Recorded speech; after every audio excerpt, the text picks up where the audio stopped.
first time I looked at Forge World and was like, oh, hey, cool, oh, holy, you guys did what? There's just way too much. You can't keep it all in your head at once. It was so beyond our production capability. We were just like, that's crazy. We can't do that. I couldn't stop the artist who started creating it.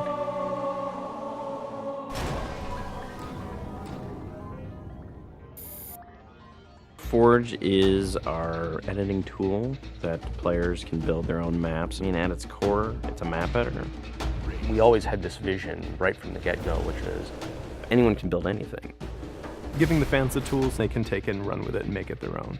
Forge World actually started as 5 separate maps. And I said, wouldn't it be cool if you could play this and go over there and then play over there if you wanted? And Forge World was born. There were a lot of people telling us that, no, you cannot ship this as one big map. We have this awesome new automatically generated LOD system called Impostering that makes objects that are really far away really cheap to draw. We're pushing what we can do with the Forge budget, so that lets us have many more objects up on the screen at once, which lets us put more objects into Forge. Interesting to take the Banshee or Falcon out for a spin in Forge World, because it actually takes a while to get from one end to the other. The second you come into the space, you should know that you're on Halo. Our old friend, the Forerunners, come back, because the Forerunners create all sorts of cool, interesting pieces of geometry. We wanted to give people a variety of locations that they could forge in a different way. So a gulch, an island, an interior, a very small outdoor pocket, and then the rock, which was kind of based off Ascension. Let's use a lot of interesting parts in it so that people can manipulate it or we can change it. Why don't we bring back Blood Gulch and carve it all up into pieces so that people can start manipulating it in interesting ways. And then Sanctuary was the other one. The Cage and Paradiso, that's just Chad and I playing with the map editor and actually building cool maps within Forge World. I mean, we were doing that exactly how the fans would do that. we definitely looked at what we did in Halo 3 and said, what can we learn from this?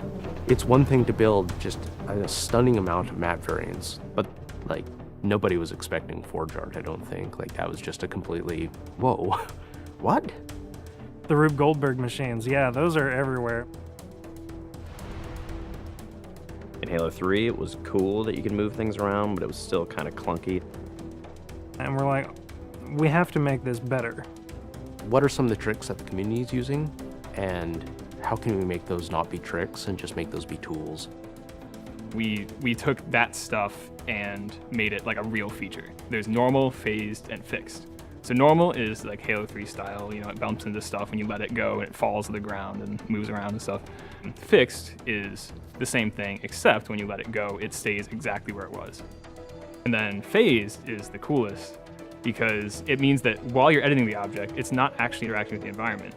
You can put it through a wall, you can put it, through other objects. Which changed everything for Forge, immediately. It's much easier to build a Forge space. There's snaps and rotates and degrees and units that you can move things. You can be very precise. The camera controls, it's actually really good for object placement because little touches on the stick don't translate into really sudden, jumpy movements. And then we also have a fine editing mode. You click the stick in and then your camera starts moving very slowly. You're not spending 3 hours trying to get one block to line up directly to 3 other blocks. You can select individual objects and say, get rid of all the objects of this type. So if you're trying to get rid of all the spawn points on a map because you want to go and replace all the spawn points, you can do that. You can do custom colors. You can take these Forge pieces and say, hey, that's blue. So the blue base can truly look like the blue base. Reach's expanded sandbox includes new things like, jetpacks. And if people want to build some sort of 3D map and really make use of the jetpack, they can do that now. Custom game options and Forge go together like peanut butter and jelly. You're able to do things with game types that people might not even expect. My favorite example is King of the Hill, where the Warthog is the hill. I'm super excited to see what people do with it when it goes out, because there's so much crazy stuff in there that's amazing. We are shipping maps on the disk that we made in Forge ourselves. So The tools are there. If you have the time and the talent, you can make it.